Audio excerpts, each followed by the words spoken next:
Hello students, पिछली EVS की class में हमने बर्ड्स के बारे में पढ़ा था।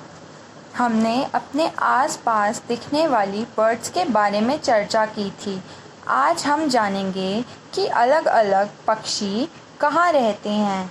जिस प्रकार इंसानों को सुरक्षित रहने के लिए घर की ज़रूरत होती है, उसी तरह पक्षियों को भी सुरक्षित रहने के लिए घर की ज़रूरत होती है। वे सभी अपना घर बनाते हैं। तो आज हम देखेंगे कि कौन कौन से पक्षी कहाँ कहाँ रहते हैं। यह है स्पैरो। चिड़िया की बात हमने पिछली कक्षा में भी की थी। चिड़िया अपना घोंसला खुद बनाती है। वह बहुत मेहनत से घास, तिनके, पंख आदि ढूंढ ढूंढ कर लाती है और अपना घोंसला बनाती है। वह घोंसले में ही अपने बच्चों की देखभाल करती है और उन्हें बड़ा करती है।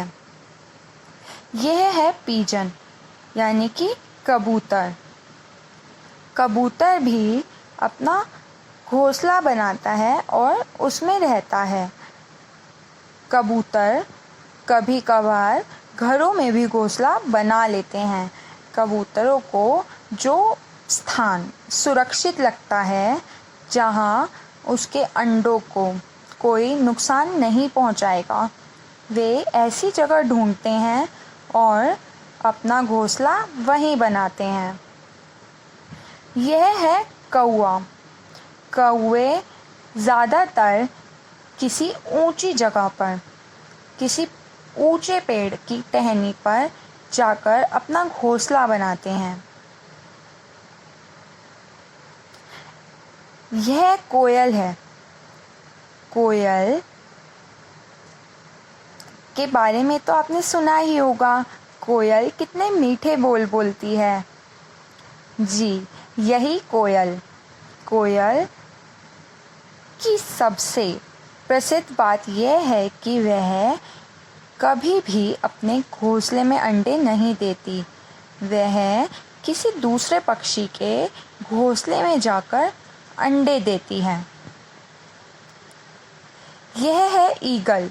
ईगल के बारे में भी हमने पिछली क्लास में पढ़ा था। ईगल बहुत ऊंचा आसमान में उड़ता है, तो उसका घोंसला भी किसी ऊंचे स्थान पर ही होता है। यह है आउल। जैसा कि आप तस्वीर में देख पा रहे हैं कि आउल एक पेड़ के तने में अपना घोंसला बनाता है, अपने रहने की जगह बनाता है और वह पेड़ के तने में रहता है। यह ऑस्ट्रिच है। ऑस्ट्रिच एक सबसे ऊंचा पक्षी कहलाता है, पर ऑस्ट्रिच की खास बात यह है कि वह पक्षी होते हुए भी उड़ नहीं पाता। यह है हैन। हैन मानी कि मुर्गी। मुर्गी के बारे में आप में से ज़्यादातर बच्चे जानते होंगे।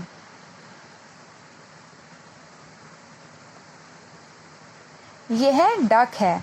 जैसा हमने पिछली क्लास में भी देखा था कि डक पानी में रहती है।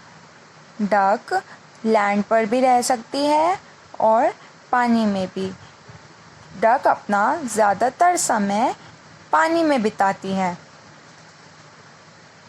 इसी तरह यह भी एक बहुत सुंदर सा पक्षी है। इसका नाम है किंगफिशर। किंगफिशर भी एक वाटर बर्ड है। वाटर बर्ड का अर्थ है कि वह भी पानी में रहने वाला ही एक पक्षी है।